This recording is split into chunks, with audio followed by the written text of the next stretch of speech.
The darkness drops again but now I know. अब मुझे पता चल गया है कि 20 शताब्दियों से जो हमारा स्वप्न चल रहा था जीसस के इस दुनिया से जाने के बाद, जैसे मान लो 20 शताब्दियों से हम सोए हुए थे और वो स्वप्न अब इस क्रैडल की वजह से, इस झूलते हुए पालने की वजह से अब नाइटमेयर में बदल गया है। हम सोए हुए थे का क्या मतलब है?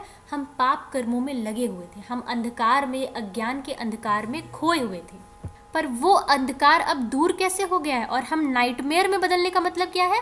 हम पाप करते करते बिल्कुल निडर हो गए थे, लेकिन अब हमें नाइटमेयर्स आने लगे हैं। अब हम डर चुके हैं, अब हम पाप करने से डर रहे हैं। क्यों? क्योंकि हमने उस रॉकिंग क्रैडल को देख लिया है। रॉकिंग क्रैडल का मतलब है एक ऐसा पालना जो झूल रहा है। ये क्या डिनोट करता है? न्यू बॉर्न बेबी को डिनोट करता है। तो यानी कोई नया चीज़ आने वाला है, कोई नया व्यक्ति या कोई नई स्पिरिट आने वाली है। यानी ये जो मुझे इमेज दिखी है वो एक नई, एक सेकंड कमिंग की इमेज है, और वो नया जो एवटार है या रीइंकारनेशन है वो इस धरती पर वापस आने वाला है in the form of second coming. और उसकी इमेज को देखकर, वही रॉकिंग क्रेडल है, उसी की इमेज को देखकर हमारा ये जो अज्ञान के अंधकार में डूबा हुआ सपना था, पाप की दुनिया में डूबा हुआ सपना था, वो डर के मारे, डर के कारण अब एक नाइटमेयर में बदल गया। यानी हम जो ये पाप कर्मों में इतने सालों से लगे हुए थे, 2000 साल से लगे हुए थे, अब हम ये मानव जाति डरने लगी है क्योंकि हमने उस स्पिरिट की इमेज को देख लिया है जो कि अब इस धरती पर पाप को, अंधकार को और पाप करने वालों को मिटाने आने वाली है।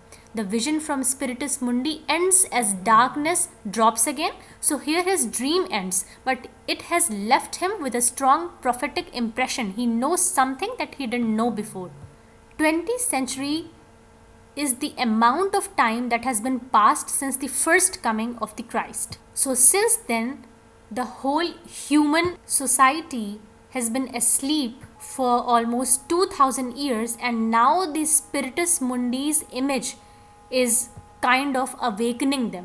जैसे कोई बच्चा पालने में सोता होता है, वैसे ही ये न्यू बॉर्न बेबी की एक इमेज को दर्शाता है क्रैडल, और इसी की इमेज से ही अब हमारा ये जो सपना था अंधकार का, वो अब एक नाइटमेयर में बदल गया। यानी हम एक तरीके से जागरूक हो गए हैं कि अब हमें पाप कर्म और ऐसे सिन और ये वायलेंस, ये सब कुछ छोड़ देना चाहिए, अन्यथा हमारा नाश हो जाएगा।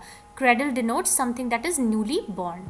And what rough beast, its hour come around at last, slouches toward Bethlehem to be born. और बहुत ही रफ बीस्ट है, बिल्कुल वाइल्ड एनिमल जैसा है वो जो स्पिरिट है जो सेकंड कमिंग के रूप में आने वाली है। इट्स आर कम, और उसका समय आ गया है। राउंड एट लास्ट, अब उसका समय आखिरकार आ ही गया है। और वो क्या कर रहा है? स्लाउचेस टूवर्ड्स बेथलेम। स्लाउच एनिमल के मूवमेंट को कहते हैं, तो चूंकि वो एनिमल लाइक है, बीस्ट लाइक है, इसलिए उसके मूवमेंट को भी स्लाउच कह रहे हैं। Slouches towards Bethlehem, he is heading towards Bethlehem. And why he is going to Bethlehem? Because Bethlehem is the birthplace of Christ, and he is also a kind of Messiah. He is the person of second coming, so he has to be born in Bethlehem because he is equivalent to Jesus Christ.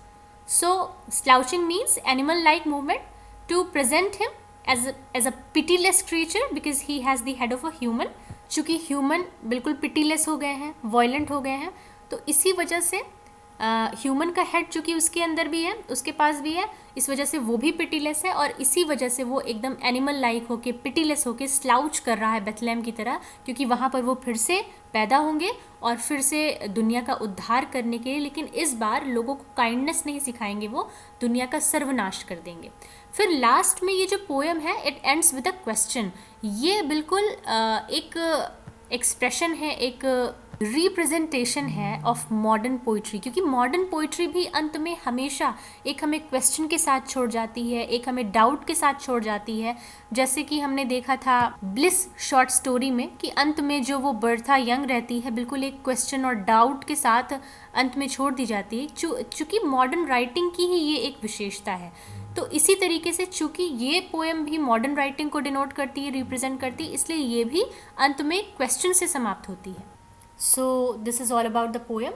The poem refers to the second coming of the Antichrist, the new Messiah. Thank you.